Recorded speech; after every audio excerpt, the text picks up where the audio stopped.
Hello, everyone. Welcome to an Options Income Blueprint, Options Income Weekly Live with Michael Schulman on September 12th, 2022 at 11 a.m. Eastern. And my name is Emily Norris with Traders Reserve. If you have any questions throughout the session, feel free to pop those in the Q&A box. We'll get to those once Michael has wrapped up with his presentation. And our next live trading session is going to be held tomorrow. That's Tuesday the 13th at 11 a.m. Eastern. With that, I'll let you take it away, Michael. Thank you. Thank you, everybody, for joining me. Just to repeat what Emily said, we have a trading day tomorrow, live session at 11. Going to go over the trades and results from last week, as we do every week, in the recorded update. For those of you who knew, I do one of these live once a month. People get a chance to ask some live questions. Some people, for some reason, don't like to use email or whatever. And today I want to do something a little bit different.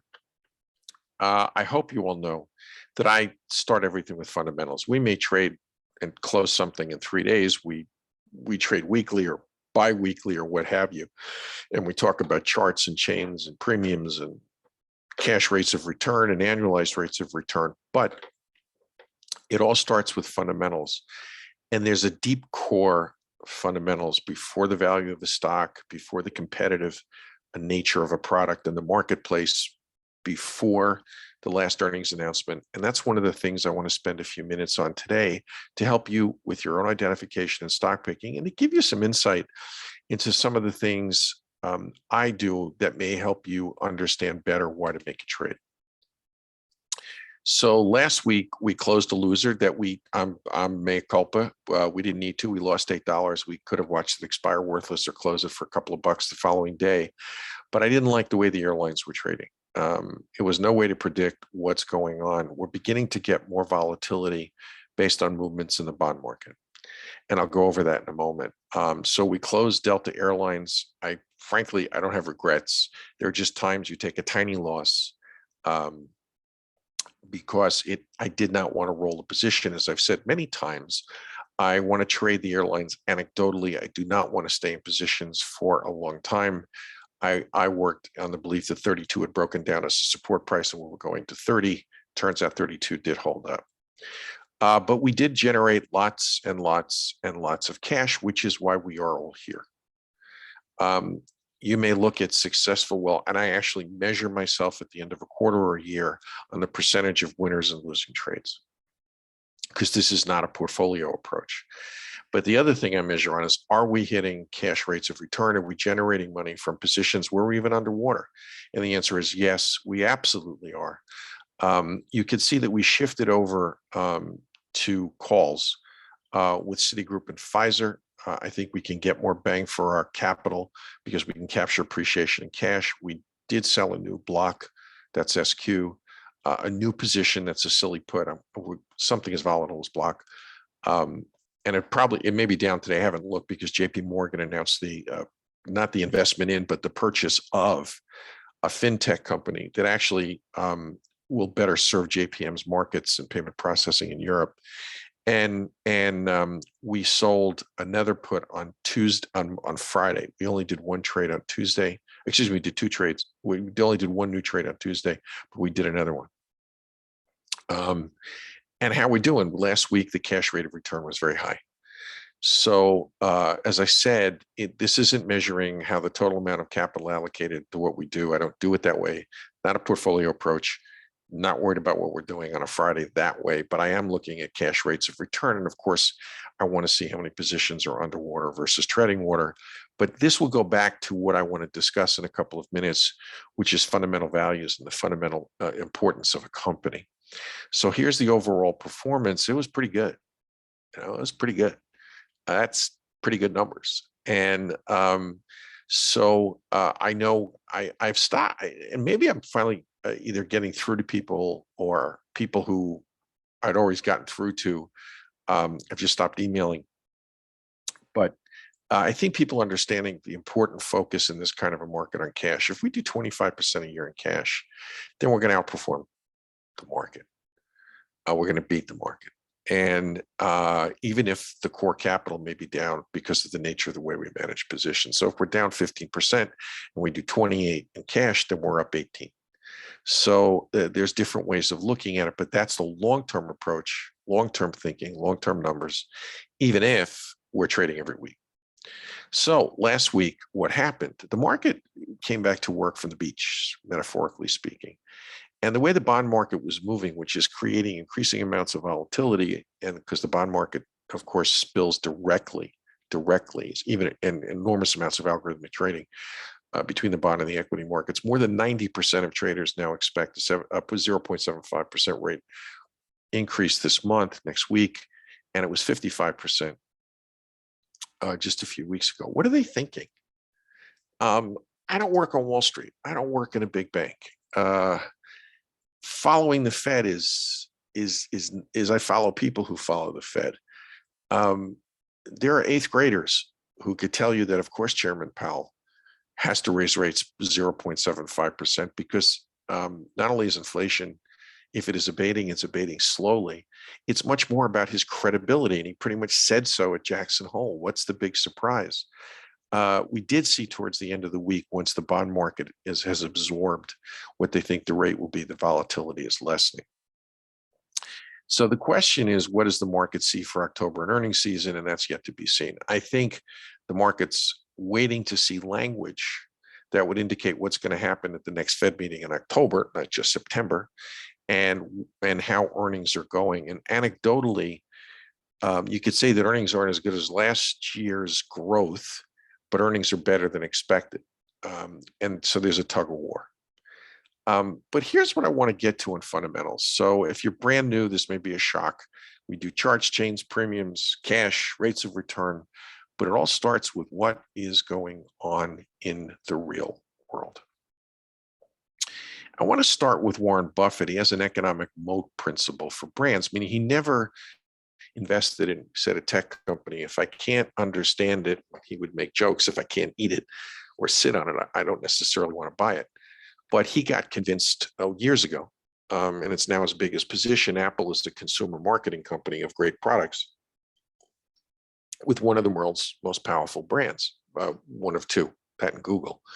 If he had been a ChangeWave subscriber back in 15 years ago or 12 years ago, we could have told him that once you enter the Apple ecosystem, between 90 and 95% of people, they don't leave.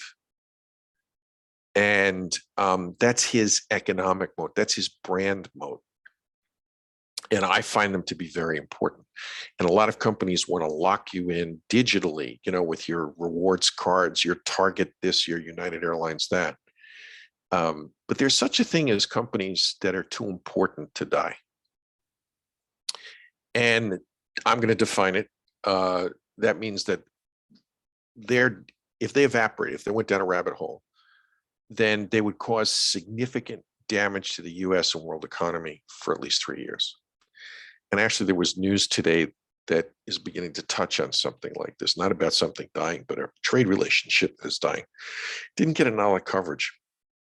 Now, too important to die is not the same as too big to fail. There are banks that are simply too big to fail, but banks are different. They're not companies per se making products. Banks exist on trust. The word credit is derivative. I think it's credere, which is Latin for trust. And if one bank loses trust, and it's a big money center bank like Lehman Brothers or Bear Stearns, if you remember those names, then everybody goes kapoof because everybody wants their money back. But perversely, big doesn't mean you're not too big to die, and Amazon's not too big to die in. And the reason I mention Amazon is I'm not a fan, but he's a very bright guy. I'm talking about Jim Cramer. And I just don't like being screamed and yelled at all day, and someone who has 23 stock picks every 12 minutes because that's his job. But he had a wonderful comment many years ago that I think he got from his dad. And he said, no retailer has a right to live. And that's absolutely true. And so that's where I bring up the point. What if Amazon went away? Well, there'd be 1.6 million displaced workers for a relatively short period of time in rural areas where there may be some warehouses that might be longer, but those warehouses would be purchased for a song in bankruptcy and something else would be done there and they'd probably go back to work. Walmart, Target, Costco, Lowe's, Home Depot, Overstock, Williams-Sonoma, and mom and pop shops, they'd all pick up the slack. And the same with their cloud computing business. Their cloud computing, their software is terrific, but you can go to Microsoft, you can go to any one of a number of other vendors. What if Amazon went away? Now, it's not going away, obviously, but I'm trying to prove a point that when you're doing your own fundamental research, you're trying to understand what I do, and what you see, well, you don't see anything in the alerts about the fundamental research if you come to our conferences, and I'll talk about one before I sign off. If you come to the conferences, or if you send me emails, or, and in fact, I got to make a note. I forgot to do something for a longstanding member on this.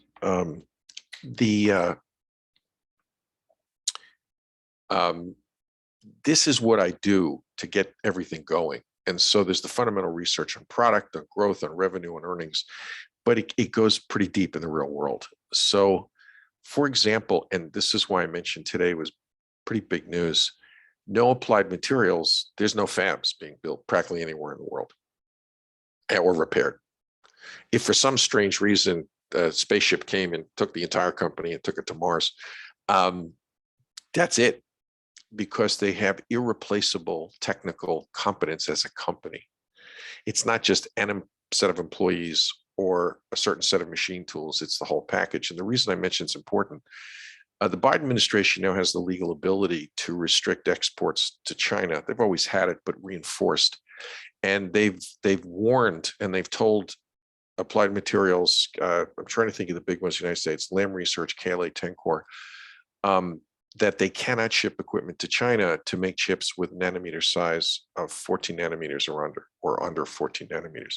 Well, the state of the art is 7. And most stuff right now is 10. It's a big deal. And it's a really big deal. It's not a small deal. And it coincides with China being pretty much a failure at trying to build an advanced chip making capability. And so with no AMAT, there's no advanced chip making in China. Ditto for ASML, which is a Dutch company. They do advanced X-ray lithography on advanced chips. No Taiwan Semiconductor. Oh, they could be replaced. Yeah, in 5 to 10 years. If they went away, you're talking about by far and away the largest chip foundry in the world, a foundry company. And yeah, $20 billion in capital spending is nothing for them. If they go away, a lot of companies that you think make their own chips, they don't. And those chips go away. And no Micron Technology, which is stock I trade on and off between Options Income Blueprint and the Masters program.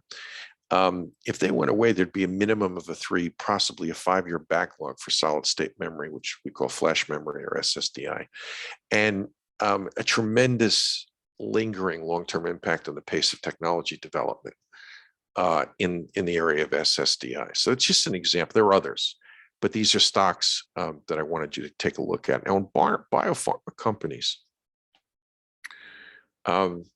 if some bio companies die, people die, and the end of Dendreon and Nitromed, hundreds, if not thousands of people have died. Dendreon, many years ago, 12, 15 years ago, developed a way to treat advanced metastatic prostate cancer. 2 botched trials in terms of their configuration, not their results. The FDA really wanted a biologic-based, they took your blood, they sent it to a factory, and they sent it back to you. And what happened was 10 to 15% of people on the far end of the bell curve of the trial results went into complete remission. And that's a disease that kills.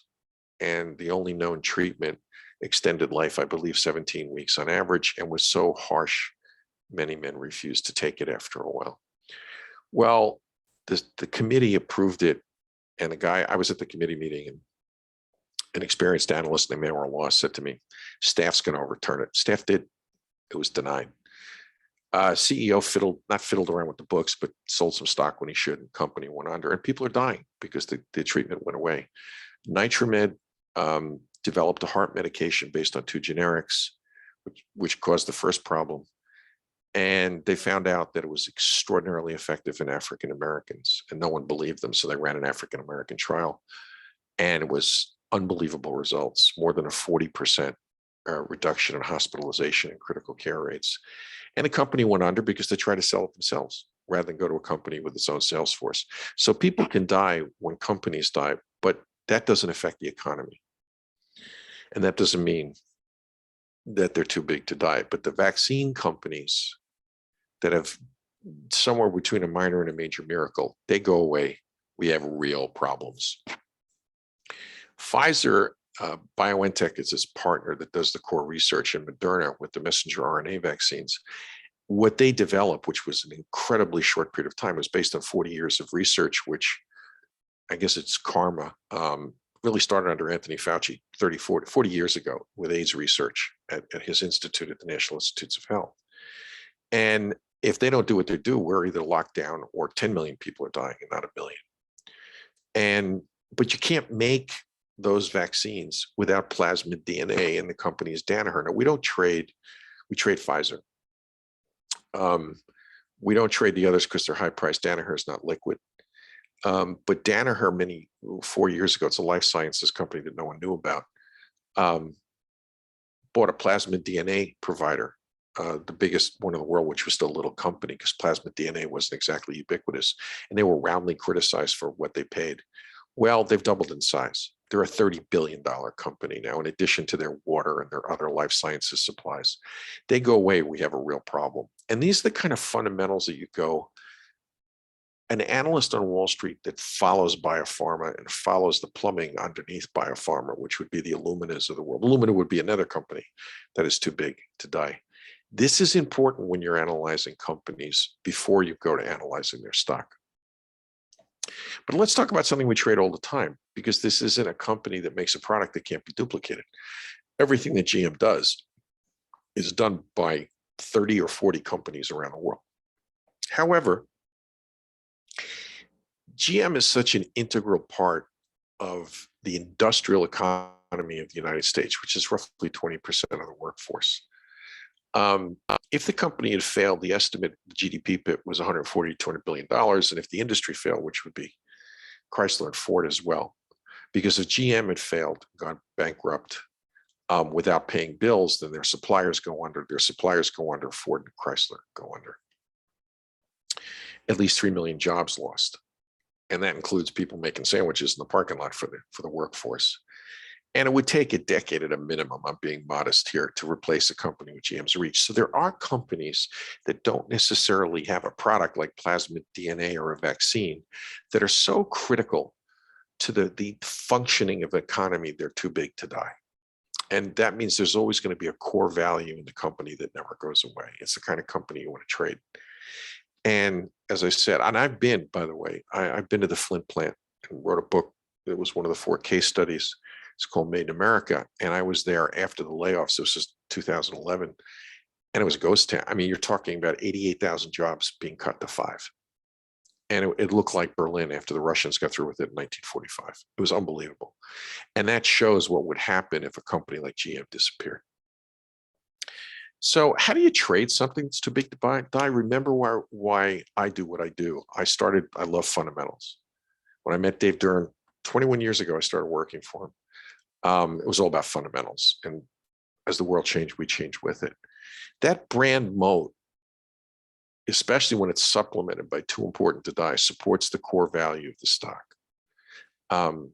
Favorable option chains. And of course, you have to marry these to your longer term goals and perspective. So let's take a look at Pfizer. Some of you who are in the original position for more than a year ago may be going, I'm still underwater. True. And we're not trying to hide anything, but it throws off gigantic amounts of cash. And if you get past, and you weren't in the stock, I guess November, December of last year, and you got it more recently, you're just printing money, you're printing cash. And the cash rates of return on a stock that is trading at a 50% discount to the S&P 500, and that is assuming the S&P 500 is going to go down.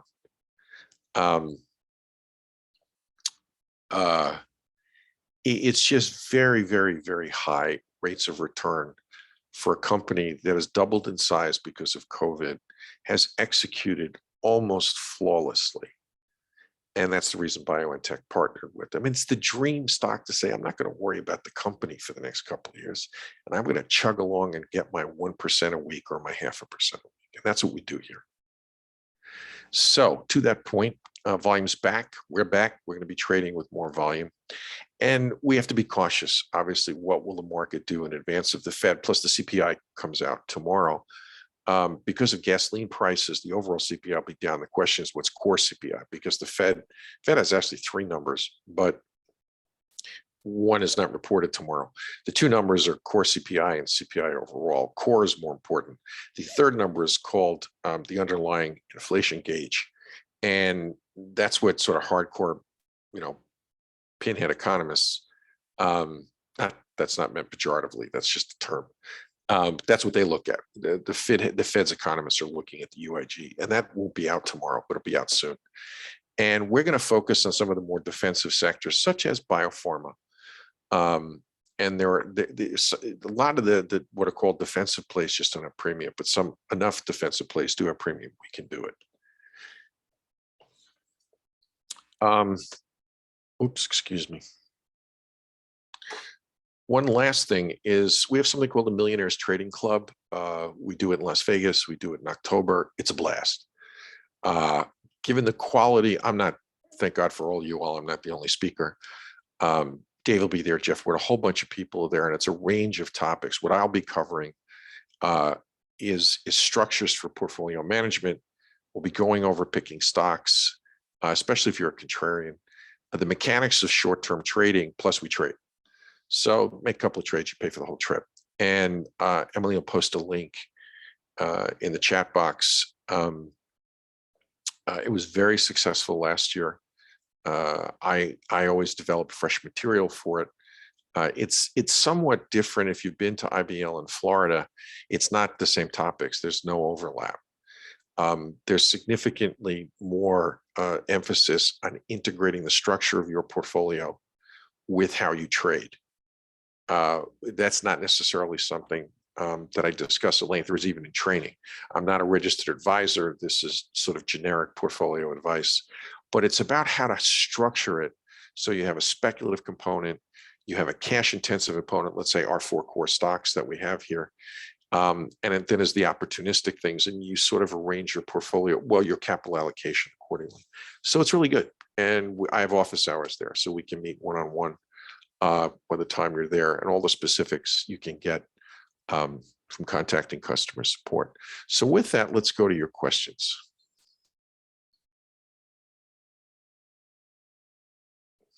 All right, Michael, can you explain what you mean when you say trading anecdotally in layman's terms? Anecdotally, occasionally, meaning I'm not going to trade the airlines, I'm not consider them a target every single week, because I think their balance sheets have been badly hurt by the pandemic. I think the stocks are fairly valued at best. I see travel data showing things are weakening, and now the government's coming after them and going, what'd you do with our $55 billion? And you used it to do buyouts when you were supposed to use it to keep people employed.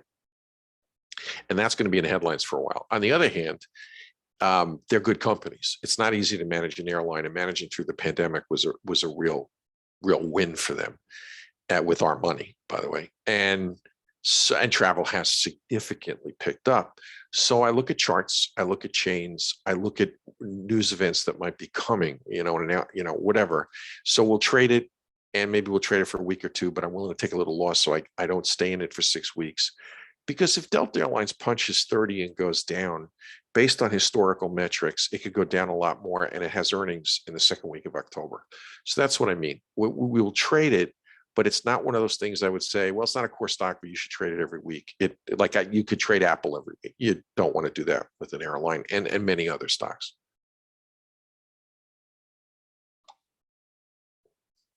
Okay, Enrico says when you're calculating rates of return based on the number of days in trades, wouldn't it be better to calculate it based on the number of weeks? So because you couldn't get back into the same stock within 1 week. So well, for many years it was number of weeks. That's a good question.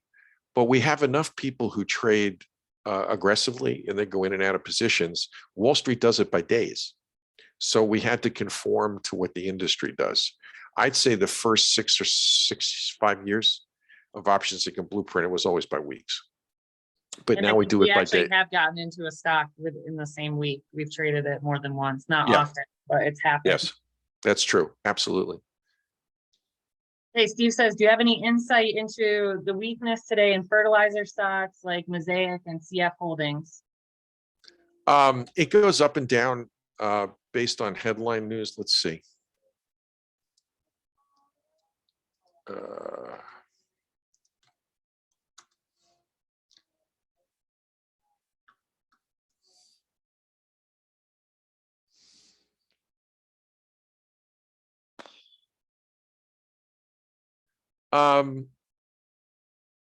It could be that there was a USDA report that wouldn't necessarily show up on a financial feed. I can go trolling around. The last 2 weeks, there have been significant downgrades to harvest estimates across the board, from strawberries and tomatoes to winter wheat, because of climate change around the world, meaning it's sort of synchronized. Everybody's crops are getting hit. And we have, the worst drought, I think, in recorded history in certain parts of the West. And farmers are going to have less money to spend, and theoretically that would mean less money to spend on fertilizer, and whether they want to put more crops out that might be in danger of dying of thirst. So it's very possible, because I know there was a couple of feature articles about it towards the end of last week, and I'll take a look around. It could be that there's some, well, I go to news, let's see.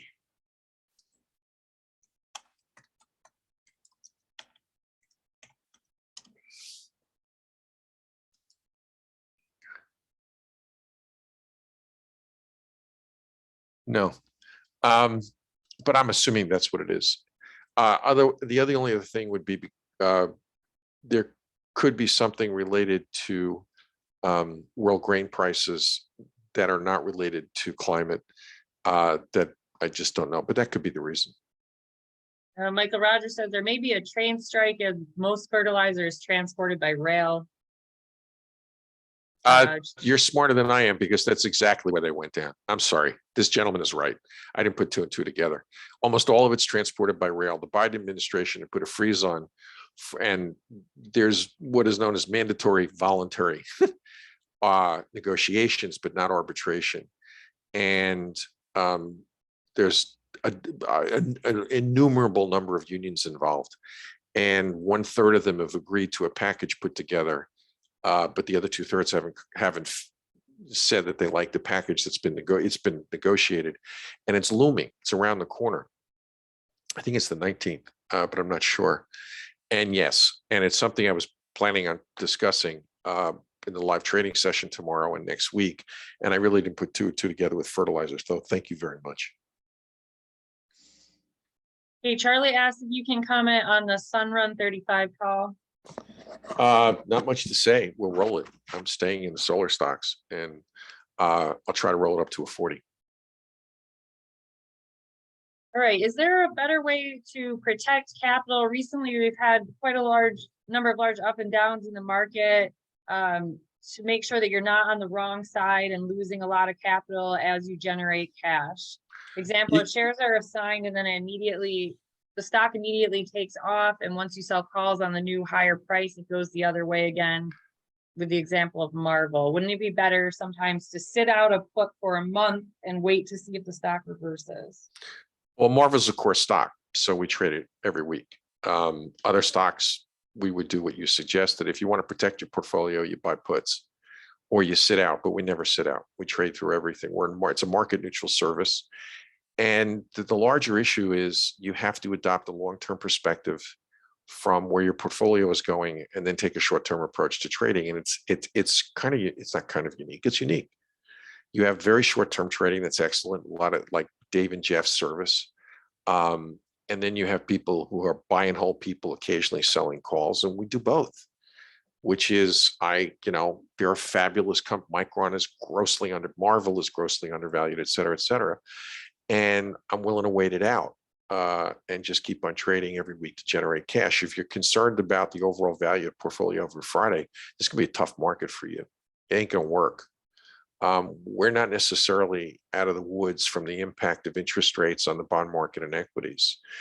Support levels on the S&P are 3,300, and we're, to say the least, well above that. You're looking at,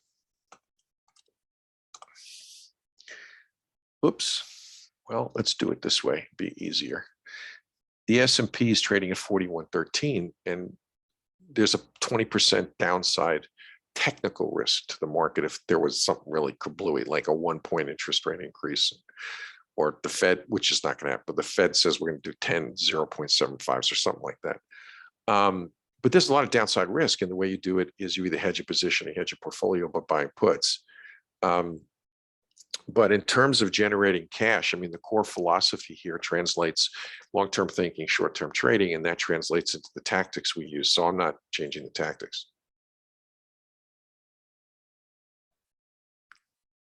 Hey, Raymond says, do you have any recommendations to take advantage of seasonal price trends in natural gas? No. I'm not good at trading commodities, and I'll occasionally do the oil companies, the frackers, because the premiums are so high we can sell silly puts. And natural gas is no longer going to be seasonal. You're going to have skyrocketing spot market prices, which may affect traders in commodities and have a short-term, very short-term impact on equities this winter for obvious reasons. But every cubic foot of natural gas that can go under contract is under contract. Now it's a matter of building infrastructure. The play that I like in the United States is Cheniere Energy. The symbol is LNG. Let me sign on.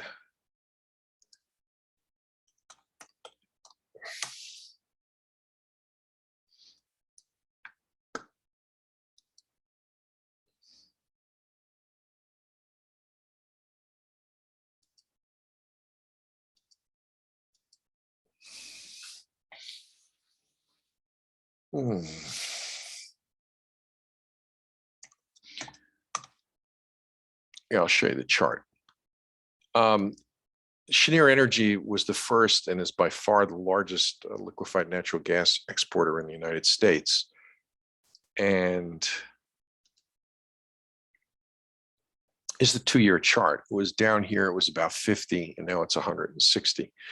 Liquefied natural gas is obviously a solution for European gas problems, which are not going away. The problem is to import gas, you need terminals that are very complex, and they need to be connected to pipelines, which, especially given community land use laws in Europe, especially in Central Europe, there aren't a lot of pipelines. I mean, the pipelines that we take for granted here are scarce in Europe.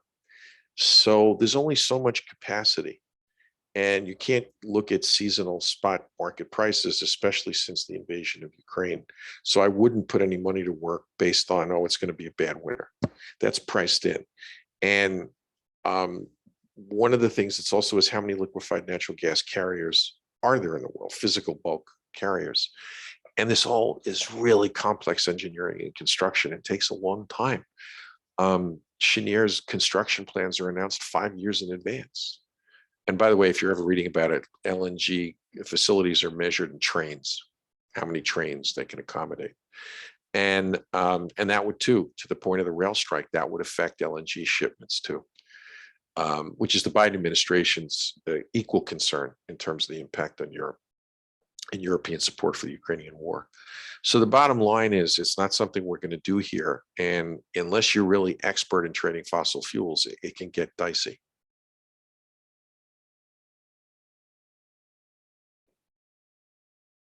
All right, Michael, Ben says, would you ever consider a buyback ratio trade instead of a straight short put to give a little more downside room? I have no idea. Can you translate that into something I understand? A back ratio strategy instead of just selling puts. We don't do I don't understand what buyback ratio strategy is. back ratio spread. Oh, we don't do spreads. If you want to do spreads, we do them in the Income Masters program. We do them in Dave and Jeff's program, but we don't do spreads here. And we won't. We're not going to be adding them to the products that we do. I mean, to this product. We do spreads every week in Income Masters. All right. Terry has a comment for perspective. Been in the Pfizer trade since August of 2021, generated a little over Emily, I can't hear you. Terry says, I've been in the Pfizer trade since August of 2021, generated a little over 19,000 in premiums on average capital of 36,000. Thank you. Give that man a contract, as they say in Baltimore, when someone catches a foul ball. And that's what it's all about. I mean, this is a cash generation strategy, and the numbers may be for you or against you, depending upon when you enter into one of the four core stocks, which are General Motors, Pfizer, Marvel, and Citigroup. And I know that may not be your cup of tea if you've come into the program recently as a trader, but this is what the value is. The gentleman is talking about a 50% cash return in a period of about 2 years in an uncertain market. And, you know, that's what we like to tell people. But thank you for bringing it up. I appreciate it. Elise says, what is a silly put? A silly put is a put way out of the money, and not technically. I stole the idea. Stole the term and the idea from Art Cash and UBS when I actually used to watch CNBC. It's a great term. Here, it means a put that we sell with an expiration of less than 2 weeks. That's at least 10% out of the money.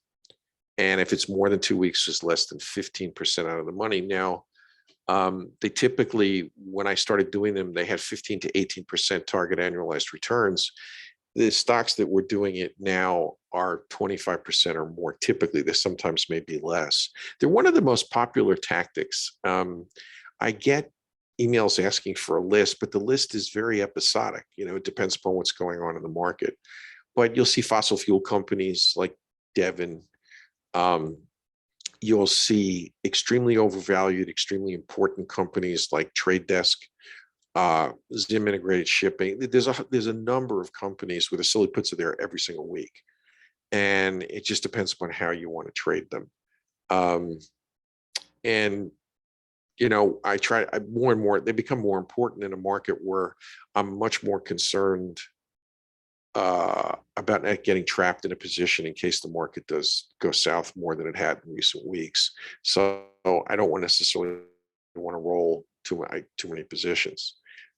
We haven't had to. The positions that we've been trading for a long time now are either the core stocks or Bank of America and Schwab.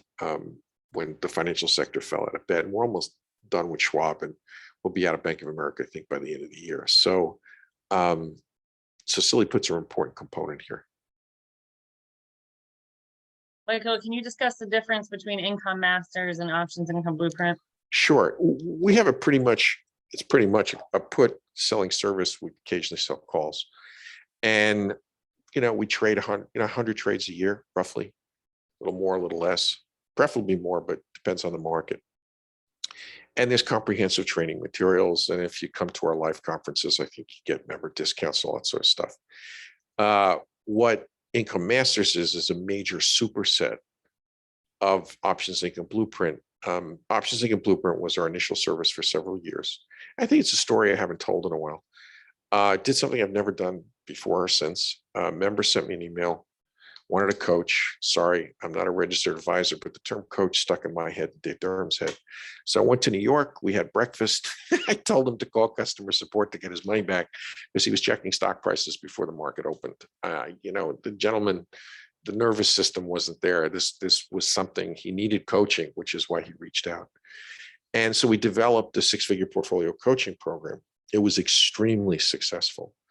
We had over 100 people first time around, and they asked us to continue the program because it's a comprehensive self-evaluation, portfolio construction, trading, coaching program. And we call it coaching, not training, because we trade. And the program always pays for itself with selling one contract. And so we created the master's program on the fly. And what it is now is it's puts right now, because the market, it's mostly put selling, but we also do spreads. We do bull put spreads. We do bull call spreads. We do leap call spreads. Occasionally we hedge. We might hedge next week before the Fed meeting. Occasionally the hedges are spectacularly successful, but they typically over a number of months or years, it's break even. It's really designed to instill confidence to trade. And there's massive amounts of training materials, and we have bundled and no longer offer separately. We're debating whether to do it next year. The six-figure portfolio coaching program, which used to be like $700 or something, is now part of the master's program. It's just there, and it's my favorite thing. It's great. And I'm not just saying that, it's really great. And there's about 300 trades a year. It's a big superset of options income blueprint. Michael asked, what do you think about Qualcomm? I don't follow it. It's part of the chip industry. It's a very big contract, which cell phone carrier, et cetera, et cetera. And I have to limit myself to certain kinds of analyses that I have the time to do. So two very important companies, for example, are Broadcom and Qualcomm. And I have to read about them because I follow biopharma and chips more than any two sectors. But we haven't traded it for years in the master's program. So I would say right now, given all that's going on in the headlines with Chinese trade and whatever, you have to be careful. The chips have been hammered. The question is whether they put in a bottom. And Qualcomm will trade with the sector. It will not trade, other than a big piece of news, it will trade with the sector. All right, just to let everyone know, if you're interested in trying Income Masters, we are running an Income Madness program in September. I'll put a link to sign up for that in the chat box. It's a good way to get your feet wet and try some sort of masters type trading before committing to the service. And that will be live. Yeah, go ahead, Emily. That'll be live trading starting on the 27th and running through the 4th, with live trading every weekday. I forgot to mention that Income Madness, which we started, I think, 6 years ago, as a program that was part of the master's program and then sold outside of the program. And depending on market conditions, we typically did it 4 times a year. The last 2 years, we did 8 times a year. We slowed it down this year because of market conditions. And a lot of people were coming into Income Madness from pretty good marketing that just assumed we were going to be short-term traders who take losses, but we don't. So we have some positions that have been open for a long period of time. And so we hit the pause button on selling it to outsiders, but it is an inherent part. And if you sign up for Income Masters, Income Madness is free. I mean, it's just part of your program. Yeah, so I've actually put links in the chat box to both. If you want more information about Income Madness, you can get it there. And if you'd like Income Masters, there's a link there as well. And you can also always contact us at support@tradersreserve.com for more information. Let's see, any strike price suggestion for selling Zim calls right now? No, I don't do specific. I think I won't give a specific recommendation on that's not published for everybody. Plus, we're not even in a Zim position right now. But let's see what we're doing. Zim, for all of you, is a specialty large shipping carrier with a very investor friendly dividend policy. They had a huge dividend of $4.50 on a $48 stock. And I told people it was going to happen, and went down to 41, and now it's broken down to 32. If you look at the chains, and it's not particularly liquid for us either, you need to go way out of the money on this if you don't want to be called out, and you can. So the stock's at 32.50, expiring on Friday. You can sell the 34.50, $2, which is 7% out of the money, and you can pick up 1% in cash. So this is a stock you should, right now, in my opinion, trade for appreciation. So your calls should have modest premiums, and you should be focusing on potential appreciation. Okay, Terry says, what circumstances would you look for the chip manufacturers to turn around in price? A whole bunch of things. There needs to, but not necessarily long. It will take a long time. The single biggest thing would be people, the economy is going to grow at 2% or more. That's the first thing. The second would be resolution of, when Xi has his meeting where he's made Chinese autocrat for life, which is coming, their big meeting. Once that's done, saber rattling of Taiwan and the headlines and the noise, which spooks traders who don't read. They read the sports pages and they trade, but they don't take a look at what's really going on in the real world. And yes, I'm insulting them. The hardcore guys, which, jack 10,000 contracts at a time, trying to pick up a nickel on each one. I'm guessing the saber rattling will slow down once he's got his big poobah fest with the party with a zillion people saying yay. And once that's over, the saber rattling, which has affected a lot, plus a lot of people haven't been reading and going into the weeds about America's really going to restrict China's ability. China's not going to be able to develop advanced chips. It's going to make them really unhappy. And the question is, are they going to respond by keeping the saber rattling going? But this is not noise. This is important, but it's all earnings. So what we need to see in the next round of earnings announcements is stable to increasing operating margins and a forecast on operating margins going forward. And I'm going to think it's going to take a couple of quarters because even if they have a very good quarter, some people aren't going to believe it. I think from a fundamental point of view in the real world, we have maybe another quarter to see if things are going to get a tiny bit worse in terms of margins and revenue expansion. But remember, this is still an industry that grows 10% a year in a bad year. So right now, most of the names are cheap. Micron is cheap, AMD is cheap, NVIDIA is cheap. NVIDIA has a problem that we're counting on heavy sales of a high-end server chip to China, and it looks like it's not going to happen. And stuff like that. But the whole if you have a 2 to 3 to 4 year perspective, the whole industry is completely on sale. And we have we're going to be reconstructing a trade in masters on the SMH, which parallels the chip industry. It's an ETF. And we'll be buying a 2024 call and selling calls against it.